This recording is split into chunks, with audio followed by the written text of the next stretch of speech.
when you're with somebody and you have a crazy form of deja vu or a feeling of deja vu, do you believe that that person was destined to be in your life in that moment? Does it kind of give you validation that this is exactly where you're supposed to be?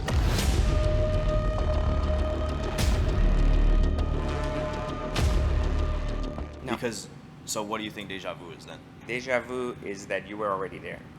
So how is it that you're not supposed? So you're saying that you think you've traveled in time? Not travel in time.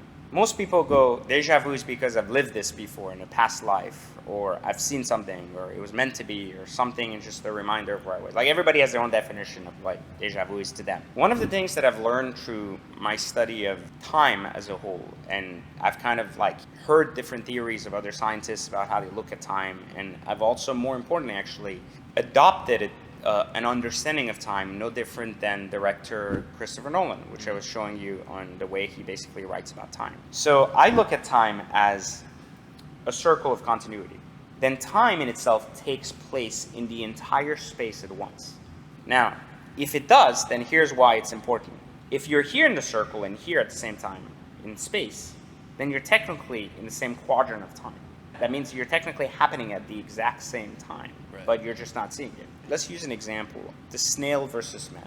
If you look at a snail, it's nothing more than a little insect.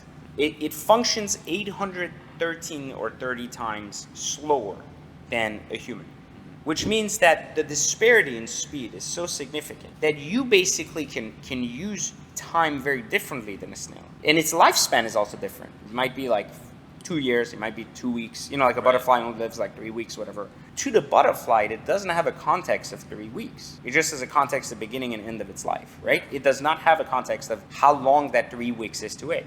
You have a measure of time on the butterfly, because in your life, 3 weeks is that. It does not have a context of time. The reason it does not is because time is a fourth dimension.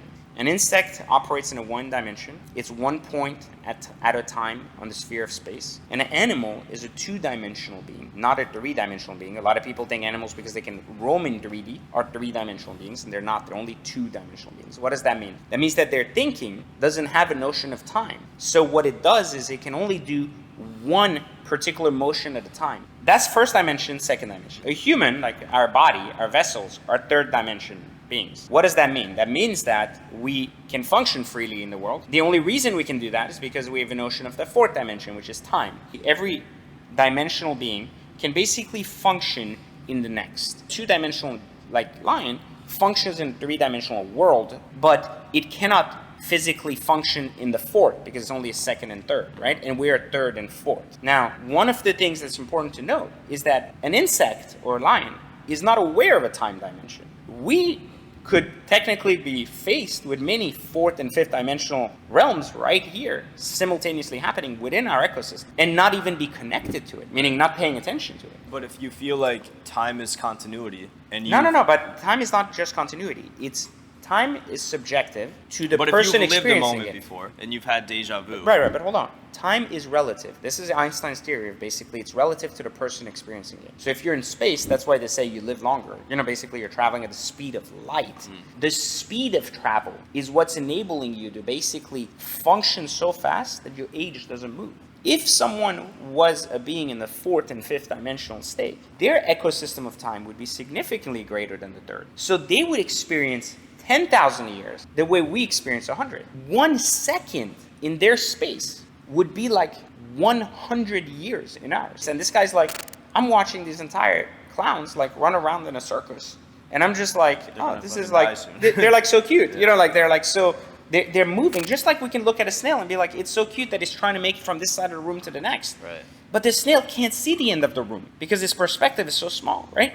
And we can't see the end of our lifetime because we can't travel in time the same way the snail can't understand time. But if we know that the fourth dimension is time, then it means that a being who operates in the fourth dimension operates in a state of time as their motion range, which means that they can technically work through a timeline. If they can work through a timeline, that means that time for them has already taken its place. Like remember, our 100 years is, let's say, a minute of their time. So if they exist for 1 minute, they basically have seen our entire 100 years of timeline. So which tells us one basic very thing, which is the core of what the gate of choice is about. If we believe that to any degree, that time is already taken its place, then this is where the argument comes in about destiny and about, like, are we really in control if something's already taken its place? Well, we are. Because you see, ahead of it, we've already made our choices. We've already lived our timeline. Right. So you think that? So Yeah, so I believe we have lived, like we already have lived, not like some other power.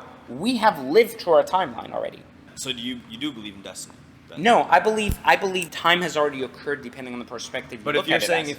if you're saying that you've already lived your entire timeline, Yes. so do you And think? now your spirit has lived your entire timeline because Right. your spirit is a fourth dimensional being. So that's a good. Your spirit is a fourth dimensional being. Your body is a third. Okay, So so- your body catches up to your spirit's basically like function. The key to deja vu, because I want to wrap up going Sure. back to your question, is that if life has already taken its place and you're experiencing it, when there was a pivotal junction in your life that your body catches up to your spirit on, it has a deja vu of its existence at that point. So what happens is it gets triggered again. It gets triggered again. Get it? Weird, Like, dude. right. So you go places and you go, I've been here. Like, I know that person. I know this. Sometimes, like, there's something bizarre about it. Like, this image appears again because your body hasn't been there, but you've already lived that segment.